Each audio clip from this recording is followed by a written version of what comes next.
What's going on, everybody? It's Johnny here from GG Trades, and welcome to the second video of our Stock Market 101 series. So today we're going to be going over the types of orders in the market, and this is especially important for the new investors and traders to understand. So for this video, what are we going to be talking about? Well, we're going to be talking about, of course, the importance of orders, and then we'll be going over the different types of orders that you guys can see. So, as you guys are going through and trading and investing, you guys have probably seen the different types of orders that you can do, whether it's buy or sell. So we'll be going over those different types. I'll give you guys a couple of examples and then go over the pros and cons of each of those types of trades. So there's a few reasons for those new traders and investors out there to really understand, those different types of orders. And the first reason is strategy. When it comes to strategy, as you get more experience, you are going to build and refine your own different type of strategy, and knowing exactly which type of order to apply to each buy and sell is going to help you in the long run, because one of those reasons that those types of orders are out there is to help you avoid losses. And as we go through some of the pros and cons that I have prepared later on, you'll understand how this is going to help you avoid some losses when it comes to submitting those orders. Next, you have commission. So for some brokers out there, they charge you a commission on each trade. Some of the examples, that refers to OTC stocks or over-the-counter stocks. And, that essentially entails a commission with each trade. So when you are submitting your order, you want to make sure that it's right. That way you don't have to take an extra trade and get charged more commission. Lastly, of course, it's going to help you maximize profits, essentially. So as you're using orders to help you avoid losses, it's also going to help you maximize profits on the other end. So getting into the different types of orders, these are just simplified, broken down definitions of what each type of order is. And the first one is, a market order. So when you submit a market order, what you're essentially saying is you want to buy or sell something at the current market price. Whatever time you get filled at, that's what was deemed the current market price. When it comes to a limit order, what you are saying is you want an exact price or better. So for buy limit orders, you are setting a maximum of what you're willing to pay. The maximum you will get filled at is that limit. And when it comes to the sell side of it, a sell limit order refers to you are selling it for a minimum price or higher. When it comes to a stop loss, you can break it down into two parts. And essentially the first part being the X price. So whatever you set your stop loss at, what that is saying is if this price is reached, you want to submit a market order if that price is reached. And that's what I mean by two different parts. If that price is reached, submit that market order, get it out of my portfolio. When it comes to a stop limit order, this is essentially another step added on to a stop loss. So let's say that your X price was reached, and if this price was reached, what your broker will do is it's going to submit a limit order for Y price. And again, it's three steps essentially. If X price is reached, you are going to submit a limit order for this price, and essentially you may or may not get filled, and that really depends on if your Y price is reached. So your order might get triggered, but your Y price might not get reached, and then you'll end up being fine.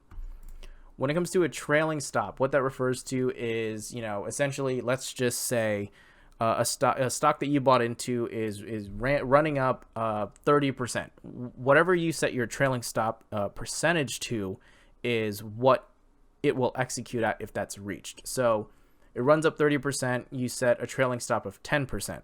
So if it runs to 30% and falls 10% to 20% of what you initially bought it at, that's when your order will get executed. Getting into the examples here, the examples that I have set up here are more towards these are all sell orders, because you will find yourself applying the types of orders when it comes to the sell side. However, they still can be applied to the buy side in specific circumstances. So when it comes to a market order, all of these examples are going to be referring to 10 shares of Apple. So when you submit a market order for 10 shares of Apple, you are essentially saying you're going to sell it at whatever the market price is. Whatever time you get filled at, whatever the price was is the price you get filled at. So you may see Apple at 135 flat. You might get filled a couple cents below or above, depending on which direction it's moving. When it comes to a sell limit order, what that refers to is you set your limit at 135.5, and that translates to you are going to sell these 10 shares at a minimum price of 135.5 per share. So you might get filled a couple cents above it, but the absolute minimum that you will get filled at is 135.5. When it comes to a stop loss order, let's say you set a stop loss of 135.3.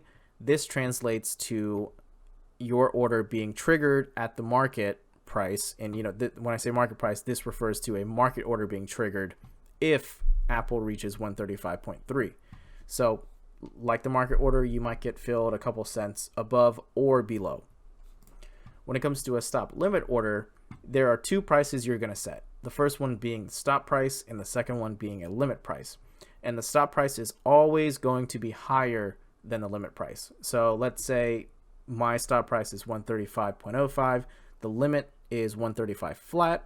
What that translates to is you are going to sell these 10 shares at Apple at a minimum of 135 flat if Apple falls below 135.05. And the most important thing to know what stop limit orders are is essentially when a stock is rising extremely fast or falling extremely fast, if there are not enough buyers between this price range, it might fall below your minimum price. And when it falls below your minimum price and you did not get filled, you will still not get filled until there is a buyer for your order at this minimum price. So if it goes to 134.95 and you didn't get filled, that is essentially leaving your limit order at 135 and you won't get filled until there's a buyer there. So when it comes to a trailing stop, let's say I had a trailing stop of 10%. And Apple is rising really fast, and let's say the peak of where it rises to is 135. When it comes to your stop price, that is essentially your 10%, and 10% of 135 is 13.5. And essentially the stop price, if you subtract that from the peak, is 121.5.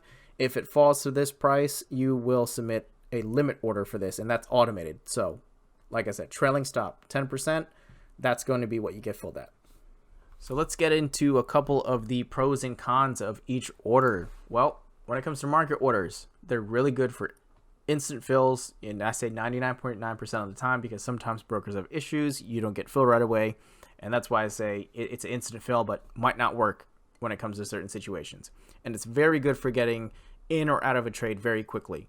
However, on the con side, it could lead to either potential losses if you are selling something or extra money being spent if you're buying something. And when I say that, you want to think about, if you're buying 100 shares of something, every single cent matters because that cent is multiplied by 100. When it comes to limit orders, it is extremely useful if you want, depending on your maximum or minimum price. And, a lot of people set those limit orders and those either buy or sell zones.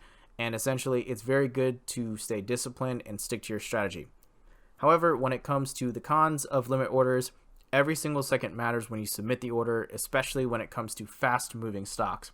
And those prices can move above or below your limit before the order is submitted, and it might not get back to that limit that you set.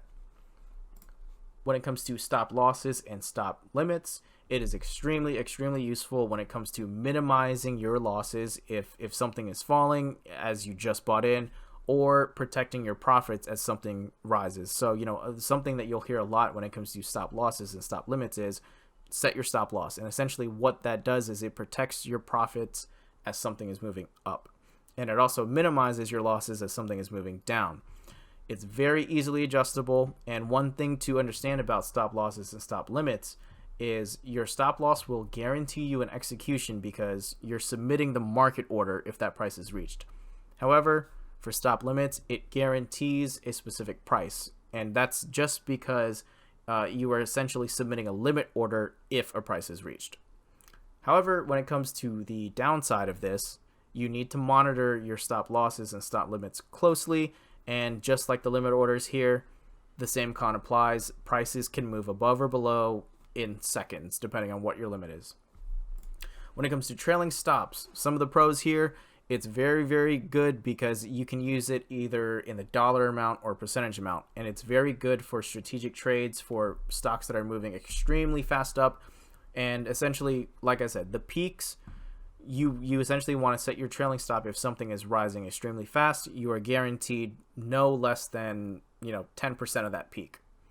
And some of the downside when it comes to trailing stops is, you really need to understand the price action of something, because if you set a range that is too narrow or too wide, that translates into bigger potential losses, or even a smaller profit depending on what you set that trailing stop at.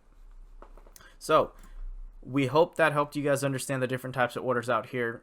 We'll leave a Discord link down below to join the GG community. We highly encourage you guys to come check it out. All traders and investors are welcome here. Besides that, we'll catch you guys in the next one. Thanks.